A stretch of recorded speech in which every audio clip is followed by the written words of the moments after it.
We have to accept the religious diversity, the cultural diversity. So everything you should accept and we should embrace each other. Books are without weapons. Books are without weapons, yet the history of attacks on books is ancient. Now Google Maps are there, but previously there were printed maps, but still I like the printed maps because Google Map doesn't give you the holistic picture. Why did you choose to read only in English? Are these translations that you were reading? जगण्याला झाली भौतिकाची खोळ, अंतरीचा घोळ दिसेची ना.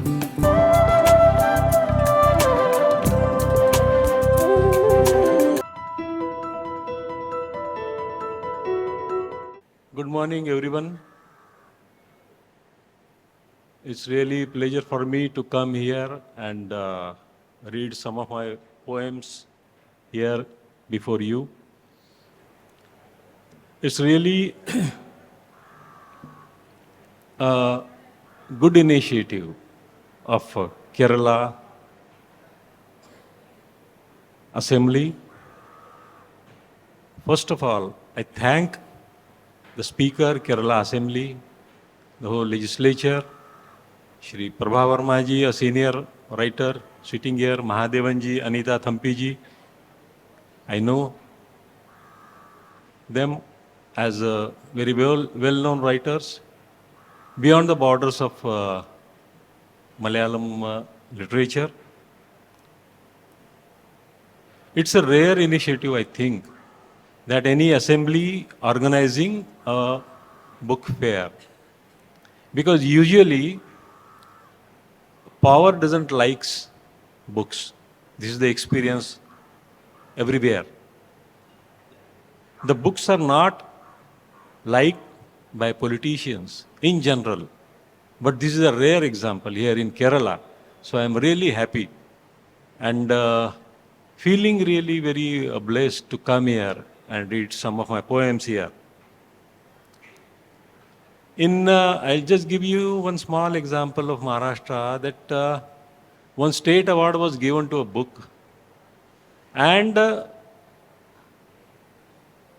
it was given by state of Maharashtra. But when the recommendations reached to the government, they refused to give award to a translated book.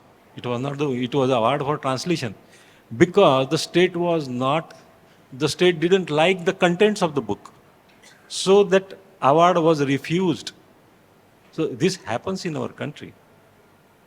Even recently the Sahitya Akademi Award, the list was prepared and it was to be declared. But the government intervened and they just kept everything on hold. So these are the things. So I think we are missing tolerance everywhere here today. And so the responsibility of the writers, responsibility of all creative minds is increasing day by day. And not only individually we can come forward, we can express our dissent and we can protest, but we have to come together. Not only the writer community from a particular language. See, in our country we have 22 official languages. But it's not the number because these 22 languages are included in 8th schedule. If you look at the census figures of 2011, after 2011, the census is not done. Our people staying in our country, they have mentioned 19,500 mother tongues. This is the official figure which you can verify in the census records. So the people in our country, they are speaking more than 19,500 languages. This is the nature of diversity in our country. So what is needed then? which is needed, the thing that is needed, we have to accept this diversity. We have to accept the linguistic diversity. We have to accept the regional diversity. We have to accept the religious diversity, the cultural diversity. So everything you should accept and we should embrace each other. And I think such initiative, initiative of organizing a book festival in Assembly campus and inviting a writer, a poet from another language here for reading his poetry is a great initiative to connect the languages. So I appreciate and I really thank the government of Kerala here. So we need to interact, we need to listen to each other, we need to listen to various voices of our country, of our culture, of various human beings from various strata. They are speaking. So the point is we should have aptitude for listening. I would not like to give a big lecture here because I am a poet and I am standing here to read my poems. Since we are here surrounded by so many books and we are in a book fair, I read my first poem. I'll be talking with you and we can interact also. If you want to ask something, you can definitely react or ask here. I'll be reading my first poem, some excerpts from my poem.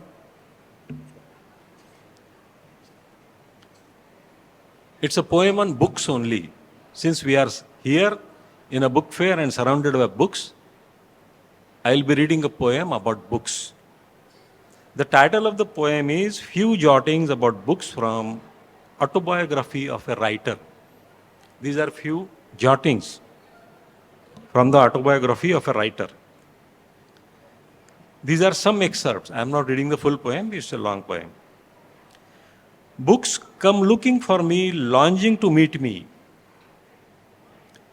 With the yearning of an old friend, they search for me, catch me in fleeting moment, and stand quietly before me. They wait patiently to be read, never in a rush to be opened.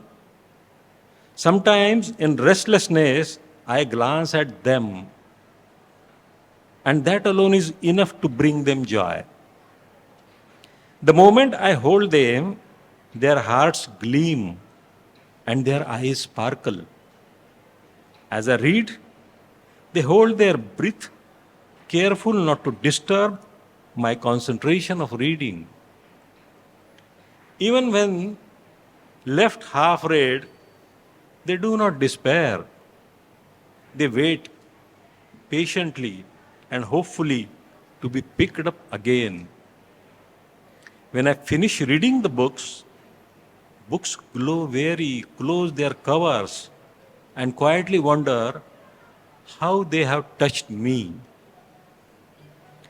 Books travel across the world, changing the language as effortlessly as changing clothes. They tattoo themselves with words.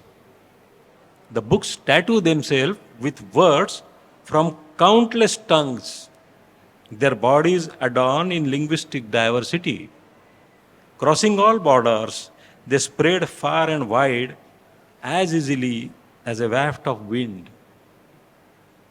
Books have forms. They can be felt, even when touched with closed eyes.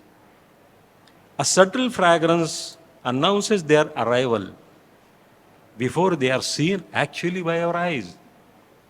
Books arrive wearing masks of covers, yet they keep the doors of every page wide open. Books welcome you, allowing entry from any place. A new book falling into the hands for the first time slowly grows tame with time. Passing from hand to hand, it begins to wear out.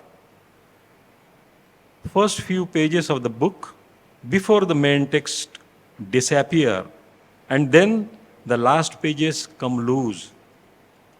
Eventually, that book is no longer seen, yet it lingers in mind even after buying a new copy of the same book. Books grow old, their pages loosen from spine. They must be handled with care, lifted gently and preserved. Books, like an old father, need to be looked after. Books must be at least as primal as fear itself. Man must have expressed his joy at bringing fire under his control through writing only. At the same time, he must have realized that a symbol could be drawn with a stone on a stone, not just to lit a fire. Usually, we lit a fire. The early traces of lighting a fire is just a stone just crashing with another stone. But the same process can be used for writing scriptures also. Books first appeared as religious scriptures. Is that why there is so much reverence for them? All holy dictums have come through books, but not all books are as holy as dictums. Books seem alien when the chemical of defiance against religion, against intellect, against humanity begins boiling within them. Books suddenly push you to the edge of a cliff, becoming sharper than knives. With a cool head, they drive you insane. They become stones, sticks, chains, steel bars. In stabbing, they transform into knives. In a riot, they become stone board. When fallen on the road, they turn heads to pulp. During arson, they turn into burning torches of kerosene and petrol bombs. On the road, they become blows under the shadow of Charminar. They become bullets of believers shot from AK-47, pouring into chest at 600 rounds per minute. They become revolvers pointed at you in the crowded market in the middle of the day. They become stones hurled by a midnight mob gathered outside your home. They become threatening later. They become threatening later, promising death. A phone call ringing at midnight, heavy with menace. They turn into wild spectators in a theater, disrupting the entire show. Books are without weapons. Books are without weapons, yet the history of attacks on books is ancient. Books carry the burden of extremism, forcing writers to migrate, driving the writers away far from their motherland for a lifetime. They reward those who behead a writer and bring their several head as an offering before them. In moments of frenzy, books are ripped apart. Even in the rage, they restrain themselves from blazing the writer, choosing instead to burn the books. People who aim to destroy the gigantic Bamiyan Buddha with artillery fire are all across the world. People who aim to destroy the gigantic Bamiyan Buddha with artillery fire are all across the world. They roam openly or sometimes under veil, but they always live in fear. Not only are they afraid of the colossal Buddha, but even a tattered small piece of paper terrifies them. They attack not only on books, but also worn out manuscripts, birch barks, the parchments, scriptures wrapped in holy cloths, the bakhars, the smritis, the samhitas, stones and copper inscriptions, coins, certified copies, orders, notes, official documents, chronicles, gazettes, royal decrees, registers, and letters. They advance in mobs, tearing and breaking all articles and records within their grip. The steadfast presence of books, taking roots firmly in people's mind, challenging their power, annoys them. And so, they destroy books. Building houses of wax, they invite writers to live there. Books offer a bizarre smile of history. Books offer a bizarre smile of history.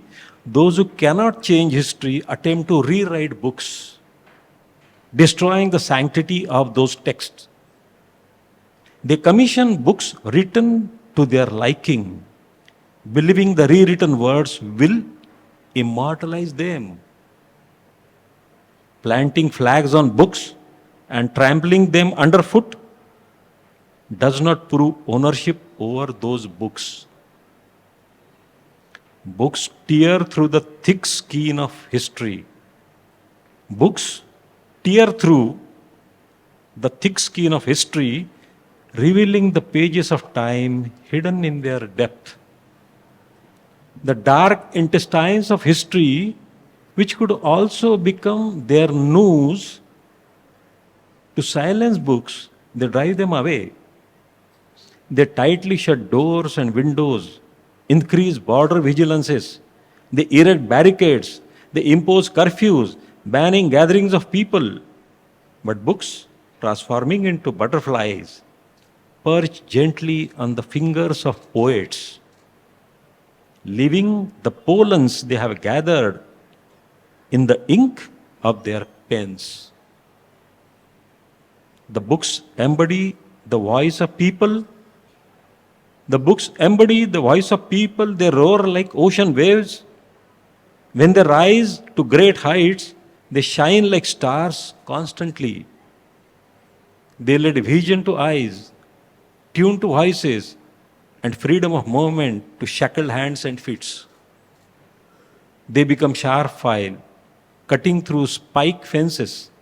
They transform into knives, serving the rope that bind hands and feet. They transform into knives, severing the ropes that bind hands and feet. Books become shells, preserving language. Books become shelves, preserving language, becoming water, they help seeds sprout. Like penguins, they journey for miles. They build nests, they weave birds or woodpeckers. Books stand with great patience in a library cupboards, watching the outside with a sharp eye of a kite. Some books, still as bats, hang topsy-turvy, awaiting the courage of someone to open them, meditating like stern sage. Books keep their colorful sparrows. Books kept like colorful sparrows, hens and ducks, observe those who chatter while handling them. A book is a branch of a tree turned into pulp. A book is a branch of a tree turned into pulp, which is why it becomes a corner for wandering birds. It can be an unexpected musical beginning of a grand opera. So thank you so much for listening this long poem on books. I think I tried to cover, so many things came in that poem when I starting writing about books. Because writing a book is a gesture of our freedom of expression. When we write something, we are honest. We write what we really feel. And everything that comes into our book, a book of a writer, is a reflection of his personality, what he thinks about himself, not only himself, but the people around him, the society, the political system, and the cultural system, and the really everything surrounding him. It is his reaction to the universe. So, I think poetry particularly is a form which expand to a huge extent. See, in minimal words, you can find so many things confined in poetry. Now, it was a long poem. Now, I'll read a very short poem, so that I hope that will just give a small relief to you. The title of the poem is Love. So, love is a feeling, I think, today which is most required in this world. I learned to ride a bicycle, and I learned to ride it forever. Have you experienced? When you learn to ride a bicycle, do you forget after some years? No. You learn for whole life. I learned to ride a bicycle and learned to ride it forever. I learned how to swim and learned swimming for life. I never learned how to breathe. Have you learned how to breathe? No. I never learned how to breathe, yet I breathe for my entire life. Love, I learned instinctively, but I couldn't love forever in my life. Love, I learned instinctively, but I couldn't love forever in my life. Anger, jealousy, hate, ego, deficits, flaws keep gnawing at my love all the time.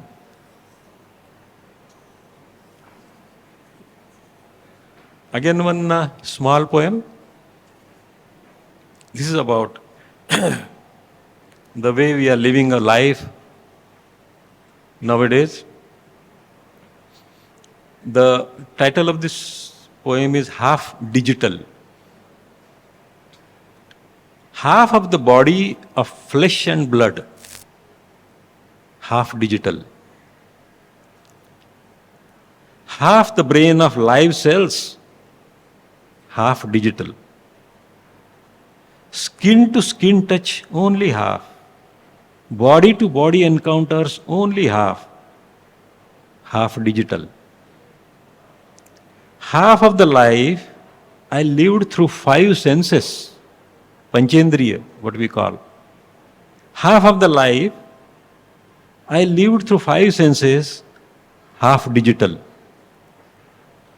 In the half of the life lived, I could gather only half of the language. I got half of the pen. I got half of the paper, half of the ink. The poem also remained half. The same. You are listening with half of your natural and half digital ears. So this is the way we are living today, and I just tried to capture this sense of half digitalness in my poems. Again, a small poem I would like to read here from my books. The title of this poem is I and My Tiger. Like everyone else, I too had a tiger. Like everyone else, I too had a tiger. Shunned by all, people kept a safe distance from it and from me as well. So I manicured his claws, praised open its jaws, and gently uprooted its sharp teeth. I even shaved off its bristling whiskers, taught it to clown around and perform a comic dance. If you tickle it, it would guffaw with a growl and tickle you back. Now everyone admires me and my tiger. Now everyone admires me and my tiger. There is high praise for us, especially from sheep and goats. So this is regarding the tiger everyone possesses within him. And if you try to tame the tiger, you will be loved in sheep and goats. So these are the some of small poems. And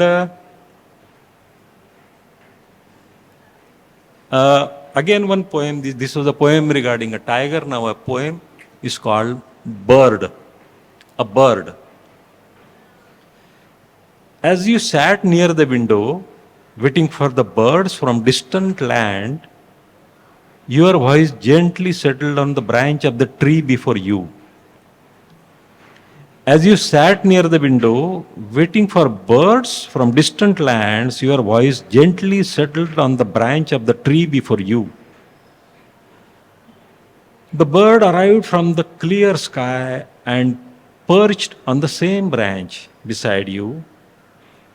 It returned your voice to you unnoticed.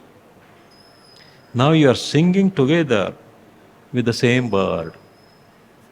Again, a small poem. It has some terminology from music. The poem is called The Concert. A singer steps onto the stage. A singer steps onto the stage, sings his fathomless despair. The sitarist deftly plays, displaying the mess and muddles in his mind. The violinist draws his bows of strings like a boorish bull. The singer girl sings slyly, her agenda hidden deep in her soul. The tabla player taps his fingers on the tabla so awfully dryly, while the people in the front chat in groups, nodding away to glory. The tans reverberating in the jalsa are pricked in the public cacophony.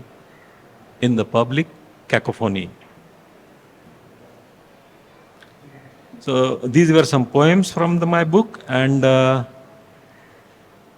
again I will turn to some other poems. This poem is called A Thing Long Lost. A thing long lost.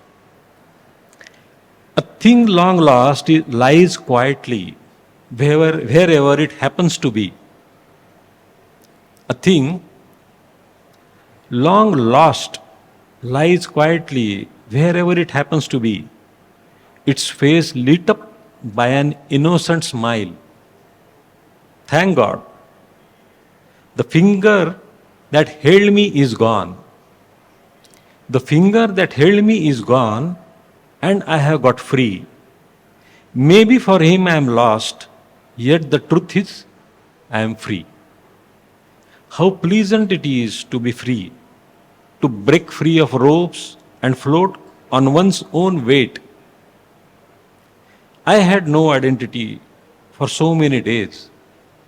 I had no identity for so many days. They all knew me only as a thing owned by him. That's changed now. Maybe I lie on the street or on the blades of grass, maybe get trampled under feet, but I am free. But you know the way the world goes. Someone will spot me from a distance, looking askance, pick me up and keep me in his pocket quietly. You know the way the world goes. Someone will spot me from distance, looking askance, pick me up and keep me in his pocket quietly. Then a stern warning. No more talks of freedom. A stern warning. No more talks of freedom. Lie in my pocket quietly. You are free to show yourself off as a possession of mine only, as a possession of mine only. So these are the things happening everywhere. Many times our life is also like a lost thing, I think. Now when the thing is lost, what we do, we try to find the thing where it is lost. But there are so many things that we are always fond of and just looking for that, looking after that just to find it. So there is a big hunt. There is a big hunt for finding the lost things. So this poem is called Hunt. What a huge crowd has collected. What a huge crowd has collected. Who knows what got lost? Nobody has an idea of what to look for, yet a huge search goes on. Someone is looking for the lost specks. Someone is looking for the lost specks. Another for lost wallet. Someone for a vanished home in a hidden hometown. Some for clan. Some for own roots. Someone looks for a heritage. Someone for his caste. Someone looking for gender. Colors faded and customs rusted. Lapsed tales of forgotten ancestors. See him. He is probing inside. And this one wanders on the fringe. The cunning ghosts of memories are gathered around trying to help them all. The cunning ghosts of memories are gathered together around trying to help them all. This one pushes into some other, that one shows yet another. New stuff is getting lost. As a result, nothing but nothing can be found. Someone lands his hand on someone's stuff, but that's not his own. No. He cannot get back what was his own, no matter how he frets. This gas ravaging everything. How many things have gone to dust, and some like threads of gossamer are still flying in the air. Never had I felt so denuded, guys. Never had I felt so denuded, guys. Things which had stuck like burr have suddenly dropped off. Everyone's gone raving mad looking for them. Now just do one thing. Collect all those lost things, arrange them in a heap, and make a huge bonfire. They were hardly of any use. They were hardly of any use. They were all totally worthless. You will never ever believe this unless you burn them all. Unless you burn them all. So there are so many things stuck to us. If we feel that we have lost something, we have to see really what is really lost. Is it a loss for us or it's a good thing? So there are so many things we are stuck to our own identity that we should get rid of and just burn them out and get free from the things those are stuck to us by birth, by society, by community, by religion, and so on. So these are some poems, and now I'm reading two poems about a city. These are the poems about city.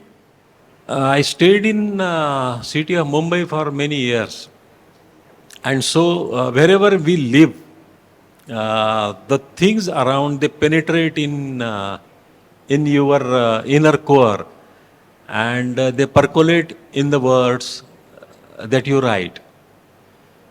So there are some reflections of Mumbai in the next two poems that I am reading now. this poem is called Mumbai's Map. But just keep in mind, I would like to say that this is not really a poem about Mumbai. There are references of Mumbai in this poem. There are many places. You can understand that these are the places. So many geographical places in Mumbai. But it applies to any city. Not only it applies to Trivandrum, it applies to Bangalore, or Chennai, or Kolkata, or even to London and Paris and New York also. So this is happening everywhere. So this poem is called Mumbai's Map. After arriving in Mumbai, so I was not a Mumbaikara. No, I didn't belong to Mumbai. I was staying in some another city, and then I came to Mumbai for few years. After arriving in Mumbai, I inquired for a Mumbai map. Usually when we go, now Google Maps are there, but previously there were printed maps, but still I like the printed maps, because Google Map doesn't give you the whole, the holistic picture. Just going through map is really just like going through poem. I really like to go through maps of various types, various kinds. It's very interesting. It's one of my liking. So after arriving in Mumbai, I inquired for a Mumbai map. The map seller asked with a laugh, "Sir, which one do you want?" "I have a collection of many amazing maps of Mumbai." "What have you come in search of? Which Mumbai are you looking for? Shall I give you the map of Mumbai of 7 hills buried under the sea? Or Mumbai which snatched out the land invading the roaring sea? Do you want the Mumbai that has wolfed down villages, rivers, streams and shores? Do you want the Mumbai scraping the skies? Or the one that runs choked underground? You want Kabutar Khana or Kala Ghoda? Dharavi or Baikula or Koliwada? You want Bhaucha Dhakka or Gadial Godi, or the Mumbai of the local trains running across the stations? The Mumbai on the shores of the bursting sea? The Mumbai that lures, or the Mumbai that cures?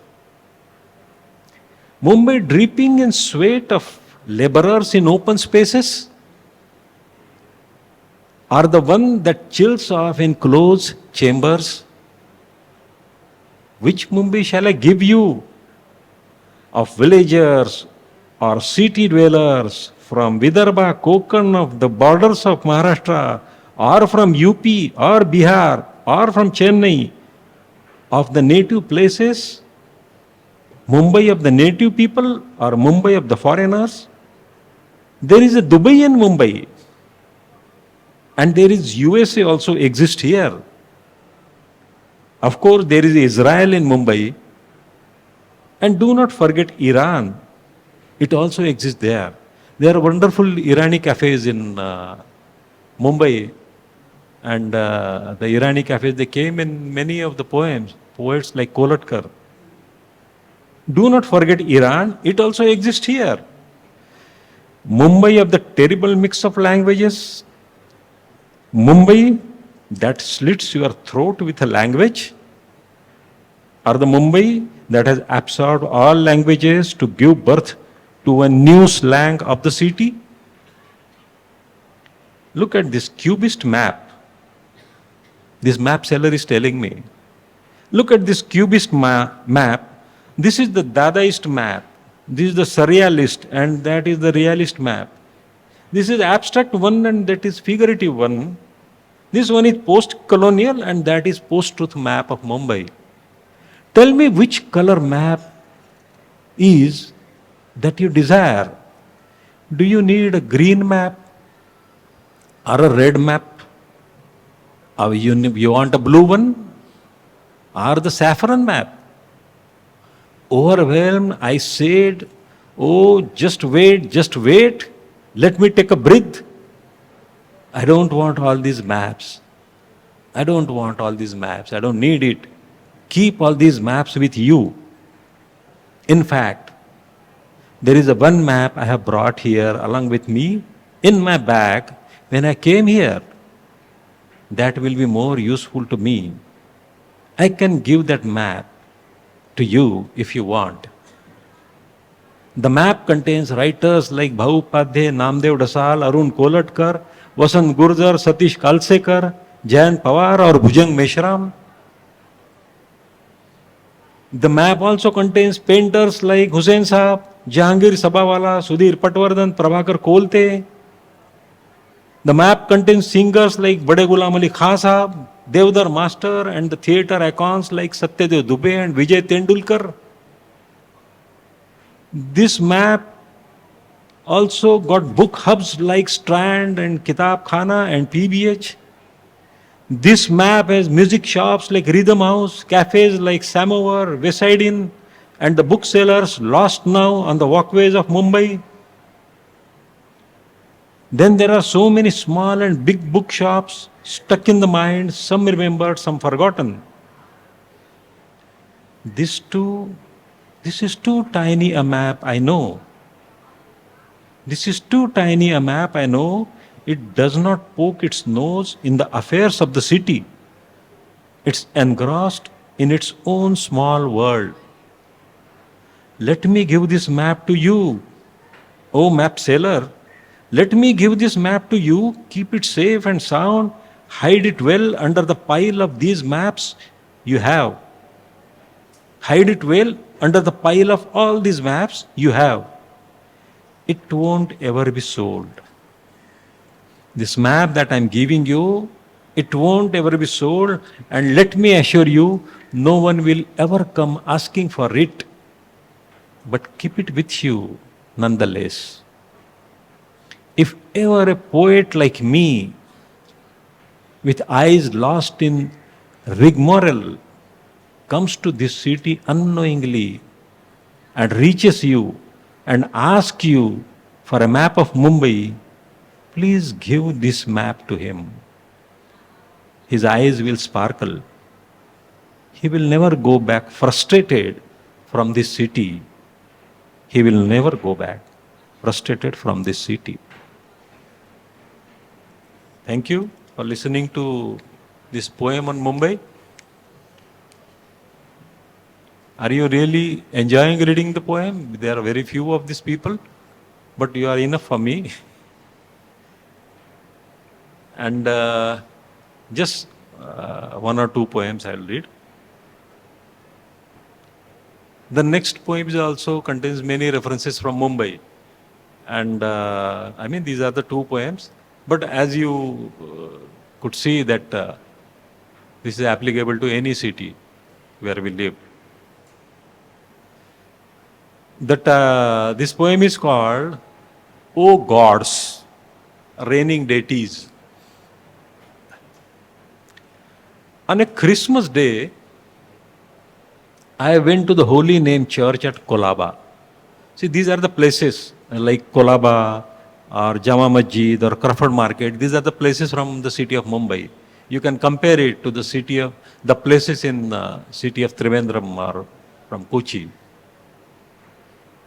On a Christmas day, I went to the Holy Name Church at Kolaba, bowed my head before Jesus Christ nailed on the cross. On the Holy Eid, I visited Jama Masjid. In Crawford Market, bowed my head for namaz. On Buddha Jayanti, I went to the monastery at Ghatkopar, lighted a candle before the Buddha, telling me to become your own lamp in darkness. On Diwali day, I went to the Siddhi Vinayaka temple at Prabhadevi, offered flowers, prayed him to bestow me. On Navroz day, to the Agyari in Chira Bazar, and to the Gurudwara at Bandra on Guru Nanak's birthday. With great fervor, I participated in the festivals of all, saw the scintillating faces of all the deities. I watched entering the devotees, drenched in religion, resolutely coming out with stocked faces. All the people on the earth, all the people on the earth had been shared by numerous gods among themselves. It was difficult to find not even one who hadn't been patted by any of the gods. No, it wasn't possible to reach out to all gods. So I walked the way to the seashore. The sky divided into the sea. The sky dived into the sea on the horizon, and it sidled out, bubbling in the form of land. I stood on the same land, looked at the same sky, and earnestly shouted at all gods these humble words. It's not possible for all these people on the earth to unite as they are busy fighting in your names. So, least you can do is unite yourself. O gods, O deities, your own ghosts have possessed your devotees. Look at the dance of death they are performing. So much of blood is split in your name. Whatever your difference is, they fracture our humanness. Your rites and rituals are causing massacres. The interpretations of your words create chaos. Please, oh please, free them from your tight hold. Why don't you drown yourself in the sea altogether and stay on as one energy that will drive the darkness away? That will drive the darkness away. So, this was also a poem with many religious places in Mumbai. Actually, Mumbai is a really metropolitan city, just like many cities in India. People from all religion, people from all faiths, they stay together, they live together with really a harmony. But something is now happening in another way, and we have to be more cautious. We have to respect each other, and we have to go together ahead towards humanity, a bigger humanity. Now the last poem I am reading here, this poem, as you will identify, that it's on the figure that all of us, we respect most, not only we from India, but the whole world, who admires him, who follows him. That is, this poem is on Gandhi. The last poem. Notwithstanding your wishes, this poem is called I Meet Him Time and Time Again. I meet him time and time again. Notwithstanding your wishes, he stands before you as if to confront and look straight, fearless, into your eyes. Did his eyes meet mine or peer into my soul? I cannot say. Like a child, he walks away with an innocent smile and keeps crossing my path at every crossroads. Just recently, I spotted him standing by the roadside, confused in a crowded market, looking for his lost spectacles. His glasses were taken away by someone who claimed the country needs cleansing. His stick had already been ranged away. Now that the spectacles are gone, a lone pocket watch hangs from his vest. But they have no use of the time that this watch is indicating.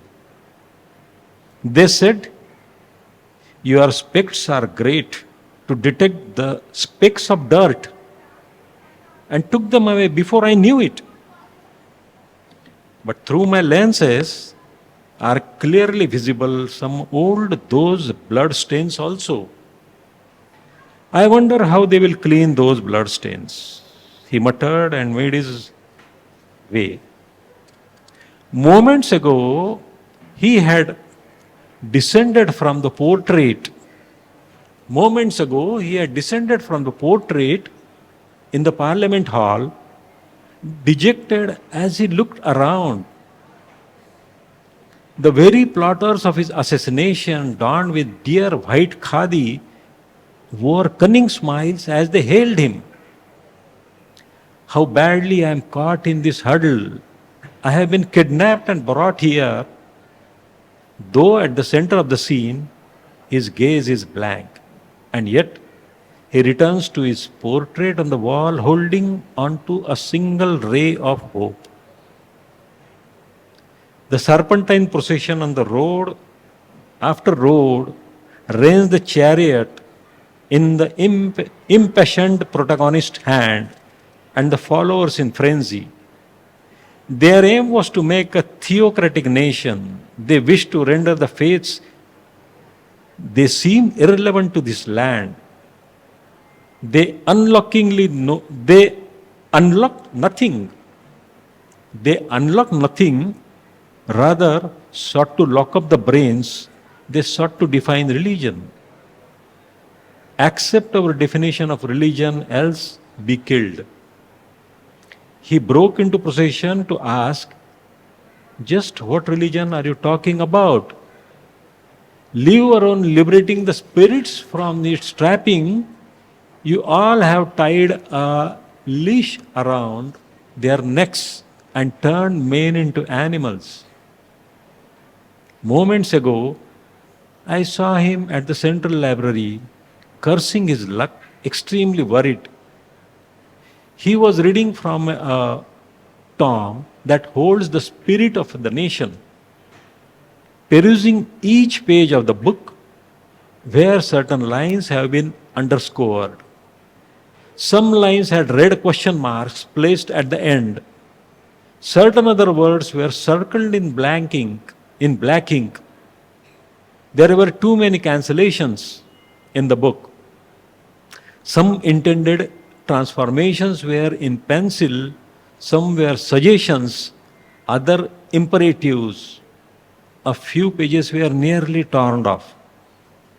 Restlessly watching that book and going through that book, he dialed directly to Dr. Ambedkar, who had authored the book, asking and telling him something. I know he is not finished. I know he is not finished. I meet him so often at every crossroad. He is seen mingling with crowds, chatting, walking in steps with laborers, raising questions in the minds of intellectuals. He lives with utter simplicity among people, keeping needs to minimal, striving to uphold truth. In fact, each of us holds a drop full of him within our souls. That is what makes each one of us worthy of being called a human being. Recently, when I met him in the capital, I had just finished testifying in a trial for obscenity in poetry. Spotting him outside the gates of Lady Justice, he said, "How's it you are here? How's it you are here? This is not a place for poetry to get justice." Coming closer, he inquired me, "How is Vasant Gurjar now?" I said, "Whoever has ended well, who followed you passionately in the world, tell me, whoever has ended well, who followed you passionately in this world, tell me. Now stop following me. Dear Father, stop following me. These are no longer your days. You are being used as a test tube in the lab of falsehood. Come on, pack up your charkha. Go see how Samarbati has changed beyond recognition. You won't find anything familiar there. Please don't meet me at every juncture in life. better be confined to cupboards in libraries or keep hanging on portraits. Better still stand statuesque at crossroads or lay sprawled as the city's largest MG road. If you keep showing me up frequently on the streets, you will be killed time and time again. In your absence, your images are being fired at. You are not here, yet you are being abducted. Since you are not here, your masks have gained currency. Your non-violent shoulders are being used to aim their guns. You have dissolved like a salt in the blood flowing through the veins of the Mother Earth. Like fragrance, you waft through the world, crossing all borders. Wherever wildfire burns, you become rain as shower, the downpour. Even after such a destruction, you have flowered at every crossroads. You have met me at every step. You are the warm fire in this body. You are the warm fire in this body. In the deep, dense darkness, you are burning like an unwavering flame. In the deep, dense darkness, you are burning like an unwavering flame. So, thank you so much for giving me such a patient listening. I'm really happy that you people were here and you listened to the poem that I recited. So it's really my privilege to come here and read my poetry. I once again thank the Kerala Legislative Assembly for inviting me here. Thank you so much. If you want to interact, if you want to ask me anything, I'm here. Thank you.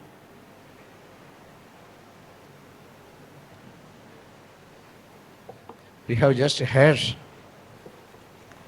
the recitation of Praful Shiledar's poems. Now, he is here on the dais. If anybody has any question, you can put. Now, this is a question and answer session. Any question from anywhere? Anita Tambi must be having some question in her mind. No, you don't have. Rahim, what about you?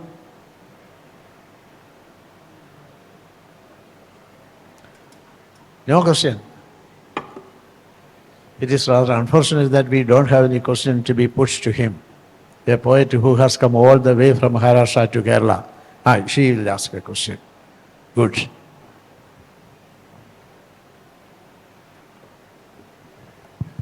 Praful, listening to the reading, I was wondering whether, why did you choose to read only in English? Are these translations that you were reading? Yeah. Yes, these are the English translations. I write in Marathi. I also write in Hindi, but these are the various translations made by various translators. Yeah. We would have also loved to listen to the cadence at least of the language Marathi. Original language, would yes, have- yes. Prabhaji has also suggested that. But anyway, Yeah. it's okay. Yeah. And did you translate them yourself? I am also translator and I translate poetry, but I have not translated these poems into English. These are the poems translated by other translators into English, and the translators are really veteran writers like Maya Pandit, Vishnu Khare, then Santosh Bhumkar, Dilip Chavan. They have translated all these poems all the way since last many years. Yeah. Now Mr. Shiledar will recite his Marathi poems in original, and so that we can have how it sounds, an idea about how it sounds, and the musical resonance of Marathi. He can sense that. Or to Yeah, Shiledar. thank you, sir. So it's a very small poem. It is written in the form of Abhanga. Abhanga is a form which the medieval poets like Jnaneshwar, Tukaram, they have written Abhangas. So, but the form is used by the contemporary poets also. Many of the contemporary poets have written Abhanga. So it's a small Abhanga, few lines in Marathi. जगण्याला झाली भौतिकाची खोळ जगण्याला झाली भौतिकाची खोळ, अंतरीचा घोळ दिसेची ना. आकुंचले विश्व आक्रसले मन, आकुंचले विश्व आक्रसले मन, दृष्टीला स्वजन पडेची ना. शब्दांचा बाजार अक्षरे बेजार, शब्दांचा बाजार अक्षरे बेजार, अर्थाचा विचार सुचेची ना. एकांताची होता उराउरी भेट, एकांताची होता उराउरी भेट, आतला समेट गडेची ना. जगण्याला झाली भौतिकाची खोळ, अंतरीचा घोळ दिसेची ना. अंतरीचा घोळ दिसेची ना. Thank you. Now we have just had an idea of how poetry transcends the barriers of language. We have got how it resonates, how it sounds, and how a particular bhava is expressed, which transcends the barriers. Thank you, Shiledarji. Any other question from anywhere? Any person? You have one. Any reaction or Time is up. Okay, then it's okay. Thank you so much. Yeah. Okay, thank you on behalf of the Kerala Legislative Assembly and the organizing committee of this literary festival. We express our sincere gratitude to Shiledar ji. Thank you, thank you. Thank you, Prabhaji, and thank you, audience. Yeah.